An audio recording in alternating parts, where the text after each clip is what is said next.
Praise the lord. Good morning ప్రియులారా. దేవుని మహాకృపను బట్టి ఈ ఉదయకాల సమయంలో దేవుని మాట 119వ కీర్తన 144వ వాక్యం. నీ శాసనములు శాశ్వతమైన నీతి గలవి, నేను బ్రతుకున్నట్లు నాకు తెలివి దయచేయము. దేవుని శాసనం శాశ్వతమైనది. భక్తుడు ఈ విధంగా మాట్లాడుచూ ఉన్నాడు, ప్రభువా నేను బ్రతుకున్నట్లు నాకు తెలివి దయచేయము. నిజమే, ఒక వ్యక్తి జ్ఞానం లేకుండా తెలివి లేకుండా భూమి మీద బ్రతుకునేవారు. కాబట్టి తెలివి, జ్ఞానము, ఆలోచన దేవుని దగ్గర ఉన్నవి.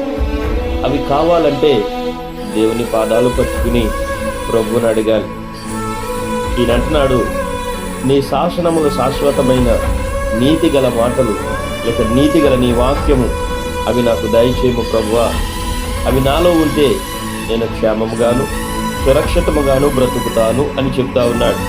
ప్రియులారా, దేవుని మాట నీలో ఉంటే అది శాశ్వతమైన జీవమునకు దారి తీస్తుంది.